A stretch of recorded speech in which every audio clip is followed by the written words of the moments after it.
was challenging for me, coming from the disciplined, highly process-oriented ExxonMobil Corporation, where everybody sang from the same hymnal, or you got kicked out of the choir, and to go to work for a man who is pretty undisciplined, doesn't like to read, doesn't read briefing reports, doesn't like to get into the details of a lot of things. Welcome back to Power and Politics. I'm Vashi Kapelos. You were just listening to Rex Tillerson, who was the former Secretary of State under U.S. President Donald Trump. He's speaking out in a very rare interview and saying some not so complimentary things about his former boss. And Donald Trump, President Trump, is not happy about that. He tweeted today in response, Mike Pompeo, who is Rex Tillerson's replacement, is doing a great job. I think we have that tweet. I'm very proud of him. His predecessor, Rex Tillerson, didn't have the mental capacity needed. He was dumb as a rock, and I couldn't get rid of him fast enough. He was lazy as hell. Now it is a whole new ball game. Great spirit at stake. To dig a little deeper into the Tillerson interview and the response in this tweet, we're joined now via Skype by Aaron Blake in Washington. He is a Washington Post senior correspondent. Hi, Aaron. Nice to talk to you again. Good to be with you.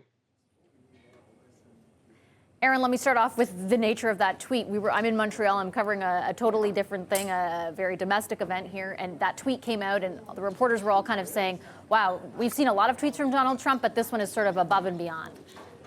Yeah, I think a president calling his former Secretary of State lazy as hell and dumb as a rock is pretty far even for President Trump. He certainly is a man who hits back harder than people hit him in the first place. And in this case, Secretary Tillerson's comments were perhaps a little bit undiplomatic, but they were certainly more diplomatic than the ones that the president responded with. This is clearly not something that the president is happy to see. Clearly, this relationship was very contentious towards the end, and the two men did not see eye to eye. But the fact that we now have we have so many things during this presidency that seem unprecedented, but the fact that a president is now talking about his Secretary of State in this way, and the Secretary of State's talking about the president in this way, is a pretty remarkable set of circumstances. Yeah, we heard a bit of what Tillerson had to say, but can you tell us a bit more about what he sort of revealed about his time in the role? Yeah, so basically the overarching takeaway was that the president isn't terribly intellectually curious, that he doesn't really do his homework.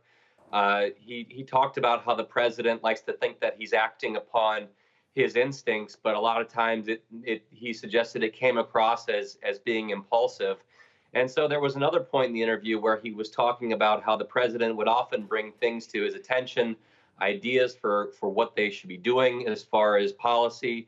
And Rex Tillerson would have to straight up tell him that those ideas were not legally feasible. They would violate the law. It was just a kind of a reinforcement of a tale that has been told by a lot of anonymous White House advisors and cabinet officials about a president who doesn't seem to grasp how American government works, doesn't seem terribly interested in learning about that, and kind of runs a very freewheeling presidency that doesn't have a whole lot of direction and can be frustrating for the people around the president. Later in the day, Aaron, there was also some breaking news out of Washington involving President Trump's former lawyer, Michael Cohen, and the Mueller investigation. Can you get us up to speed on that? Yeah, so basically we've had 3 filings this evening, 2 of them involving Michael Cohen's sentencing, and one of them involving Paul Manafort, the former Trump campaign chairman, and the dissolution of what had been his plea deal, in which prosecutors say that he had actually lied to them despite agreeing to cooperate. I think the overarching takeaway from these 3 documents is that Russia collusion remains a major focus for Robert Mueller. And actually, it's probably expanded a little bit. There are contacts that are listed from Michael Cohen and a Russian national in late 2015 that we didn't know about. There was also a situation in which they say Paul Manafort was lying about his contacts with an associate in Ukraine who has ties to Russian intelligence. But I think maybe the biggest takeaway here is that Mueller's team seems very interested in President Trump's business ties in Russia, his attempts to do business there, to build the Trump Tower Moscow. This was something that we kind of guessed, judging by the Cohen document that we saw last week, where he pleaded guilty to lying to investigators. That was about the effort to build the Trump Tower Moscow. In these documents, Mueller basically lays out a rationale for why that is relevant to his investigation. And he basically says that it's very relevant to talk about whether the president was pursuing a business deal with Russia at a time when Russia was trying to help elect him president. So the connecting of those dots, I think, was maybe the biggest takeaway here. We don't know if there's any damning evidence necessarily, but we do know that Mueller is certainly interested in it. How do you think politically that will play out in Washington in the coming days?